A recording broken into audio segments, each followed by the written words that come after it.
This might be a hot take, but being disciplined in 2026 is the easiest thing ever. You don't need willpower, you don't need anything. And I bet you everyone watching this video right now is already disciplined, and I'll show you how. So, your one thing you need to do is just stand up while you watch this video. And it might be a little bit uncomfortable, let's just do it. I feel like you've been sitting down for a while, and standing up is good for you, so I'll do it with you too. Wow, we stood up. So, this is what discipline is. You're disciplined right now. Discipline is doing things that might be a little bit uncomfortable for you, even though your mind tells you to not do it. And right now, your mind was like, oh, why should I stand up right now? I like to watch YouTube videos when I'm sitting. But you did it anyways, and you are disciplined. That is exactly what discipline is. And I'll be sharing you with my 5 top tricks to being even more disciplined in 2026. And these are my holy grails for running my own nonprofit, my gymnastics training, having A's at school, and so many of my other extracurriculars like student council, high school ambassador, and even this YouTube channel. For your convenience, I've broken this video up into all the 5 different tips, and you can see all of them here, and you can jump to the part which you most need. So let's get into this video, and I promise you, these tips have helped me so much in life on days when I don't want to do anything, and they can help you too to become more productive. And I promise you, these aren't the normal wake up at 6 a.m., grind for 10 hours, nothing like that. These are actual discipline tricks that can actually trick your mind into being disciplined. So let's get into it. So let's begin with tip number 1. Make the activation energy as low as you possibly can. This means that the energy it takes you to actually get up and do whatever task you're trying to do, make it as low as possible. An example of this would be actually putting out your gym clothes at night if you have to go in the morning. Another example would be opening your notebook and putting all your supplies the night before you have to study in the morning. This makes it really easy to just get into it at that moment, instead of hassling all around the house trying to find what you need. It's just how you have to make your distractions as hard as possible to get. And a great tool that I commonly use to do this is called Study Tree.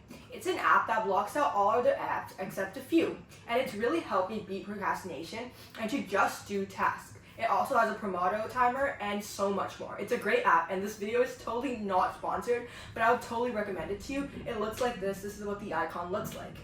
Let's move on to tip number 2. It is to use the 5-minute trick. It's when you tell yourself, and when you're really overwhelmed, stressed, or just don't want to do something and want to procrastinate, is that you're going to do it for only 5 minutes. This tells your brain that you only have to do it for a little bit, so it makes the big task a little bit smaller. An example of this would be only writing a sentence, cleaning one area, cleaning one thing, only doing 5 push-ups, or something really small that makes whatever task you're doing a little bit easier. And I promise you, 99% of the time, the hardest thing to do is actually just begin. Because you feel like, oh, it's gonna take me so long, I don't really wanna do this. But most of what you're scared of is just starting and getting through that first phase. Once you leave flow state, you're gonna be fine. Promise. Let's move on to tip number 3, and this tip has helped me so much on my everyday school life because there's been so many days when I'm tired for practice and I just want to do something. So I'll tell you my secret, and I'm not gatekeeping today. So the trick is that you have to write down all of the different tasks that you have to do in the day, and then all the different things that you actually want to do. And the trick is that you're going to be mixing and matching. So you're going to take something from the first list where you have to do it, and then you're going to match it with something you actually want to do. So it's going to be like doing your homework and then maybe listening to one song. So this gives your brain a little bit of dopamine after a short period of time once you finish the one task. And it acts like a reward, and it just makes you more energized and more focused and excited to do what you're actually going to do. And once you complete it, you also get a reward. So this reward system has really helped me a lot for finishing long assignments, and you can also break assignments down. For instance, if you're writing an essay, there's 5 body paragraphs, as we know. So after maybe each body paragraph, you can listen to a song or do anything you really like, and even get a snack. And this has helped me a lot, and you should for sure try this on days when you're feeling really tired or you just want to procrastinate. So, tip number 4, but before I say this, I'm telling you, please watch till the end, because tip number 5 is my most holy grail one, and you need to hear this right now if you want to succeed at school and overall in life.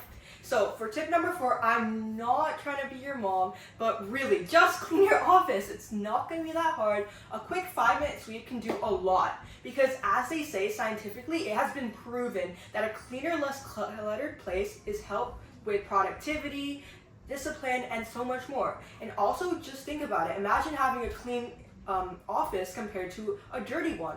Of course you're going to want to go in the clean office. And it also can be more aesthetic, and it could just be your own area. This is tip number 5, and it's the most important one that's helped me so much in my entire life to stay organized, to be disciplined, and to be productive. Is that when looking at online, everyone has the 6 a.m. routines, or they're hitting the gym 5 days a week or 6 days a week, and it looks so perfect. But the key to success is to slowly, progressively reach that point. Because if you wake up at 9 normally, you can't just instantly wake up at 4 every single day. You have to do it in small increments, or your brain is going to be like, how will I even do this? And then you're not going to do it, and you're just still going to be in your bed until 9. So imagine if you wake up at 9 and you want to wake up earlier. The key to success is that you should start at 8:30 and then slowly move 30 minutes down each day or after a few days. So on the first day, you would wake up at 8:30 and maybe do that for a few days. And then maybe at day 4, you move that to 8. And if you do it progressively, it will not be hard at all because you're already used to the challenge instead of the big jump from 9 to 4.